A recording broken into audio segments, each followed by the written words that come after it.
ఎన్నికల ప్రచారంలో భాగంగా ముఖ్యమంత్రి జగన్మోహన్ రెడ్డి మేమంతా సిద్ధం యాత్ర మొదలుపెట్టారు.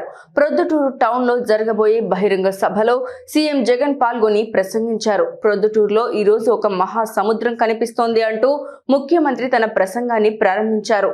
తన ఒక్కడిపై యుద్ధానికి ప్రతిపక్షాలన్నీ కలిసికట్టుగా వస్తున్నాయని వైఎస్ఆర్సీపీ అధ్యక్షులు సీఎం జగన్మోహన్ రెడ్డి పేర్కొన్నారు. ఇది సరిపోదన్నట్లు ఇప్పుడు నా ఇద్దరు చెల్లెళ్ళని తెచ్చుకున్నారు. వైఎస్ వివేకానందరెడ్డి చిన్నాన్నను చంపారు. నాపై బురద చల్లేందుకు నా చెల్లెమ్మల్ని తీసుకొచ్చారని మండిపడ్డారు. ప్రజల మద్దతు లేని చంద్రబాబు నీచ రాజకీయాలు చేస్తున్నారని వైఎస్ జగన్మోహన్ రెడ్డి తీవ్ర స్థాయిలో ధ్వజమెత్తారు.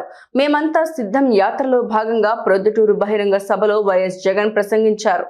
తన కంపెనీకి డ్రై ఈస్ట్ పేరుతో డ్రగ్స్ అంటే మాదక ద్రవ్యాలను దిగుమతి చేస్తూ ఉంటే ఈ మధ్య కాలంలోనే సిబిఐ వాళ్ళు రేడ్ చేశారు. ఈ రేడ్ జరిగింది అని చెప్పి తెలిసిన వెంటనే క్షణాల్లోనే ఎల్లో బ్రదర్స్ అందరూ కూడా ఉలిక్కిపడ్డారు. వారి బ్రదర్ దొరికిపోయాడని తెలిసిన వెంటనే దొరికితే తమ బ్రదర్ కాదని, దొరికాడు కనుక వారు మన బ్రదర్స్ అని మన మీద నెట్టేయటానికి కూడా క్షణాల్లోనే కూడా వీళ్ళంతా కూడా రెడీ అయిపోయారు. సాక్షాత్తు మన రాష్ట్ర బీజేపీ అధ్యక్షురాలు చంద్రబాబు నాయుడు గారి వదినమ్మ గారి కొడుకు వియంకుడు ఆ కంపెనీలోనే గతంలో డైరెక్టర్లు భాగస్వాములు, బాబు బంధువులు, ఆత్మ బంధువులు, బాబు నిలబెట్టిన ఎంపీ అభ్యర్థులకు మరీ దగ్గరగా వీళ్ళకందరికీ బంధుత్వాలు కూడా ఉన్నాయి.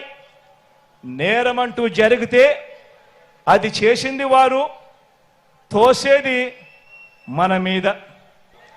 ఇదే చంద్రబాబు ఆయన మనుషులు గత 45 సంవత్సరాలుగా ఈ గడ్డ మీద నడుపుతున్న క్షుద్ర రాజకీయాలు కూడా ఈ 45 సంవత్సరాలుగా చూస్తానే ఉన్నాం.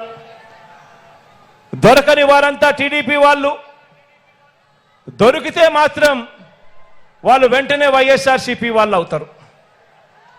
బతికి ఉంటే వివేకానంద రెడ్డి గారు శత్రువు, ఆయన్ను వీరే చంపేసిన తర్వాత మాత్రం చేసేది శవ రాజకీయాలు, కుట్రలు.